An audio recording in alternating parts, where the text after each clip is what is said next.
Salut à tous et bienvenue dans une nouvelle vidéo dans laquelle on va aborder un sujet lié aux salles de cinéma dédiées.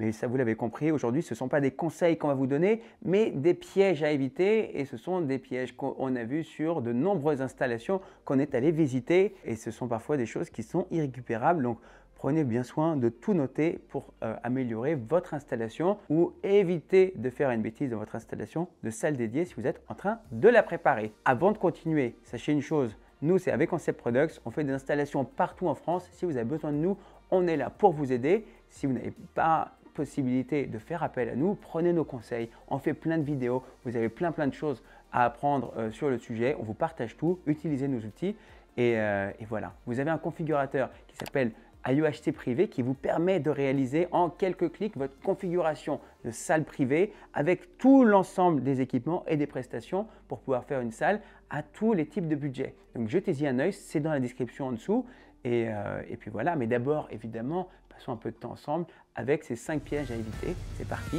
maintenant.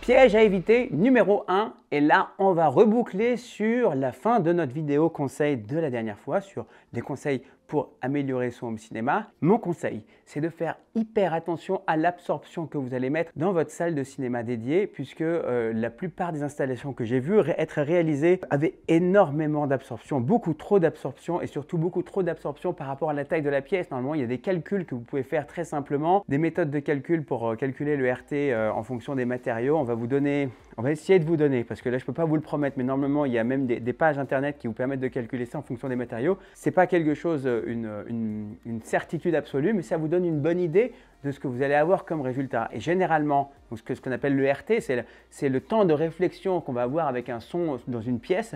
Combien de temps est-ce qu'il va résonner dans la pièce? Plus la pièce est petite, donc par exemple quand vous avez une pièce de 15 mètres carrés, le temps de réflexion est extrêmement faible. Le temps de réflexion augmente énormément lorsque vous augmentez la taille de la pièce. Mais peu de gens ont des églises pour faire des home cinéma, hein, logiquement. Vous n'avez pas besoin de trop absorber et quand vous absorbez trop, vous tuez la pièce, vous tuez le son et en fait vous croyez que c'est un home cinéma de dingue, mais alors qu'en fait, c'est pas cool quoi. Donc, faites attention à ça. Absorbez uniquement là où il faut. Vous pouvez même rester avec du placo, des murs en placo. C'est moins sexy que si vous mettez du tissu tendu. Mais le tissu tendu et le molleton, si vous mettez du molleton acoustique dans une petite pièce, le son sera bien trop étouffé et vous allez perdre un tas de fréquences qui seraient intéressantes à avoir dans votre installation et qui vous donneraient de la richesse au son. D'accord? Donc voilà, premier conseil, attention à l'absorption. Il y en a trop d'absorption, tuez l'absorption et souvent, vous en faites trop. Donc voilà, évitez ça. Conseil numéro 2, pensez le budget de votre installation home cinéma, de la salle dédiée que vous allez réaliser sous forme d'un ensemble complet en pensant vraiment à tous les équipements que vous devrez avoir parce qu'une salle dédiée, c'est un tas d'équipements auxquels on ne pense pas forcément à acheter et qui vous seront absolument indispensables. Comme vous aurez besoin d'un canapé, d'une moquette, de la lumière dans la pièce. Et généralement, vous voulez que tout ça soit quand même bien agencé, bien organisé et sexy et pas juste avoir une pièce, juste un cube tout vide avec uniquement un système audio. Donc, pensez à votre installation sous la forme d'un ensemble global cohérent. Vous allez peut-être mettre 50% de votre budget sur les équipements audio et vidéo et les autres 50% sur la décoration et la création de votre pièce, les cloisons, etc. D'accord?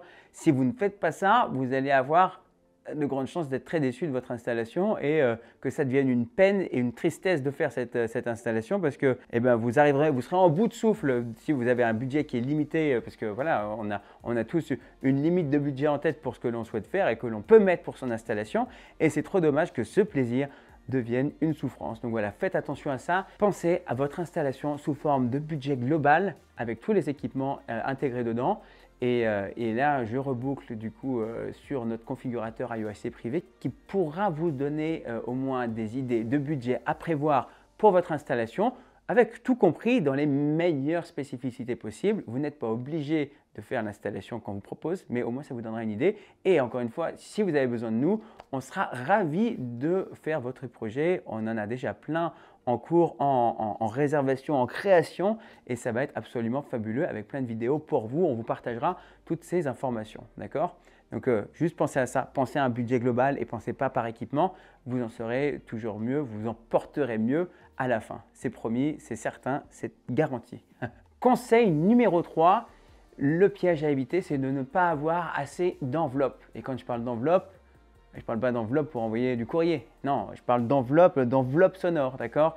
Là, on va reboucler sur l'absorption encore une fois, mais c'est un truc tellement important et c'est une erreur qui est tellement courante que ça vaut mieux de le rappeler, mais sous un autre aspect. En fait, vous voulez avoir de l'absorption peut-être à l'avant de votre salle de cinéma, peut-être un petit peu à l'arrière, mais il n'y en a pas besoin de beaucoup, d'accord? Et ce dont vous allez surtout avoir besoin, c'est d'avoir de la diffusion, de la complexité, et c'est ça qui va vous donner cette enveloppe sonore qui sera riche et hyper réaliste, d'accord? Pour ça, eh bien, on va reboucler aussi ça, c'était sur les conseils que j'avais fait il y a quelques semaines de ça. Pensez à mettre des panneaux ou à mettre de la déco qui vont vous permettre de casser le son et donc de le complexifier, d'accord? Mettez de la déco, des livres, des meubles, pas de verre évidemment parce que ça va simplifier le son ou juste du placo tout nu, ça simplifie. Donc vous allez avoir ce qu'on appelle des réflexions spéculaires. Donc spéculaires, c'est-à-dire qu'elles vont juste tout le temps aller dans les mêmes directions, elles vont toujours se réfléchir de la même manière. Et si vous faites des irrégularités sur votre mur, donc si vous mettez simplement, comme je vous disais, de la déco, des objets ou des panneaux faits à cet effet, donc ce qu'on appelle des panneaux diffuseurs, eh bien vous allez casser le son et lui donner de la complexité et de la richesse. Donc faites ça et ne faites pas l'erreur de ne pas le faire, c'est trop dommage. Parce qu'une fois, là aussi, comme je vous le dis à chaque fois que vous testez l'un des conseils que je vous donne, eh bien vous vous rendrez compte qu'une fois que vous l'avez fait, vous ne reviendrez pas en arrière. Donc ça veut dire vraiment que ça vaut le coup. Donc, vous n'avez pas forcément quelque chose qui vous manque maintenant, mais une fois que vous avez fait, que vous avez appliqué le conseil que je vous donne là, vous allez voir que ça va vous changer vraiment la grandeur, l'espace de votre pièce. Donc faites-le. Conseil numéro 4, c'est l'aération de la salle. Alors l'aération de la salle de cinéma dédiée, c'est en fait peut-être même l'un des premiers points que j'aurais dû vous dire, mais si vous êtes resté jusque-là dans la vidéo, vous avez eu le nez creux parce que grâce à ça, vous allez pouvoir faire une salle qui sera aérée. Une salle, surtout quand vous faites une salle qui est dans un volume qui est de, je sais pas, 15, 20, 25 mètres carrés, c'est un espace, mais ce n'est pas grand, d'accord? Si vous avez un espace comme ça, que vous êtes 5 piles électriques à 37,2 de température dans la pièce, eh bien, vous allez chauffer la pièce et vous allez chauffer d'autant plus la pièce que vous allez avoir un vidéoprojecteur qui est au-dessus de la tête et peut-être éventuellement que vous aurez l'ampli aussi qui chauffe aussi énormément pour générer du son sur les enceintes et donc tout ça, ça vous fait chauffer la pièce. C'est un radiateur naturel que vous avez dans votre pièce. Donc souvent vous mettez ça dans votre cave. Si c'est dans une cave, peut-être qu'il peut faire frais même en été et donc on peut avoir une température qui se régule.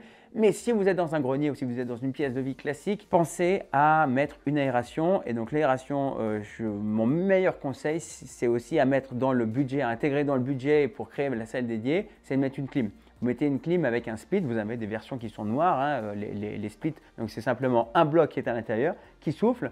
Des gaines, ensuite des tubes, je ne suis pas spécialiste en la matière, mais vous avez ensuite des tubes qui vont vers un bloc qui est à l'extérieur, qui lui va vraiment rafraîchir l'air ou le réchauffer. Et donc c'est ce qui va vous permettre d'avoir une température qui sera régulée dans la pièce. Et c'est une chose pour laquelle vous serez extrêmement heureux lorsque vous serez plusieurs dans la pièce, d'accord? Lorsque vous êtes une personne, ça va, généralement ça se tient, mais si vous êtes en été dans un grenier et que même si c'est bien isolé et que vous êtes au bout d'une heure ou une demi-heure dans la pièce, il commence à faire très très chaud. Donc pensez à cette clim, c'est un truc à intégrer dans le budget de votre installation directement. Ça coûte plus si cher à faire et à installer et ça vaut vraiment la peine. Voilà, donc pensez à ça, à l'aération, c'est hyper important. 5e erreur à éviter, eh bien, on va reboucler sur le conseil d'avant.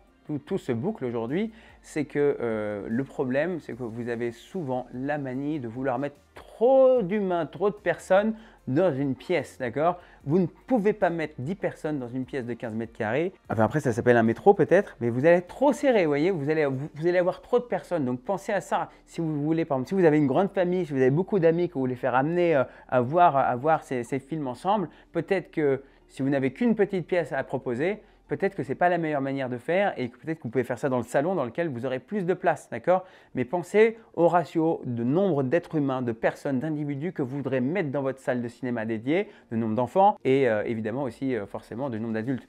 D'accord? Et si vous n'êtes que 3 ou 4 à regarder, ben c'est un truc, mais si vous avez une famille élargie et que vous êtes 15, eh ben, il faut sérieusement penser à faire une pièce plus grande et où ou une autre pièce qui n'est pas peut-être une salle dédiée, mais peut-être qui est juste une pièce de vie, mais dans laquelle tout le monde pourra respirer normalement. D'accord? Voilà, donc ça c'est mon dernier conseil d'erreur à éviter. Ne mettez pas trop de personnes, ne cherchez pas à mettre plus de sièges que vous ne pouvez le faire dans une pièce. Ce sera juste trop encombré, ce ne sera pas agréable. Et à la fin, personne n'en profitera réellement lorsque vous êtes plusieurs et ce sera des sous un peu sortis pour rien. Donc pensez bien à ça. Voilà, voilà. Donc c'était le dernier conseil. Ça y est, c'est la fin de cette vidéo. J'espère que vous avez appris des choses. J'espère que ces conseils d'erreurs à éviter vous ont été utiles pour créer ou pour optimiser votre salle de cinéma. Il y a peut-être certaines choses dont vous avez même pu vous rendre compte par vous-même sans que je vous le dise si vous avez déjà une salle. Si ce n'est pas déjà fait, pensez à vous abonner dès maintenant. Pensez à liker cette vidéo, comme ça on se retrouve toutes les semaines à partir de maintenant pour qu'on vous donne de nouvelles idées lumineuses pour améliorer votre installation au cinéma ou pour mieux la préparer. Un dernier petit truc, vous avez, comme je vous en parle à chaque fois, nos 30 jours, 30 conseils qui sont totalement gratuits. Il suffit juste de vous inscrire et vous recevez nos mails, c'est magique. Tous les jours, vous allez voir ma tête qui va vous donner un conseil dans une vidéo pour améliorer comme ce qu'on vient de dire aujourd'hui, mais on va prendre un peu plus de temps pour élaborer tout ça. Donc voilà, prenez-les, c'est offert et puis voilà. Et si vous avez besoin de quelqu'un pour créer votre home cinéma, votre salle dédiée ou dans une pièce de vie dans votre salon, eh bien contactez-nous. Vous avez nos 2 configurateurs, on vous met les liens dans la description. Vous voyez là à l'image des installations qui sont fabuleuses qu'on a déjà réalisées. Et on vous montre toutes les installations, toutes les semaines que l'on réalise, donc vous pouvez y aller en confiance. Voilà. Merci d'être resté avec moi jusqu'au bout de cette vidéo. Je vous retrouve la semaine prochaine avec une prochaine idée lumineuse, comme j'ai déjà dit auparavant. Prenez soin de vous, passez un excellent week-end et à la semaine prochaine.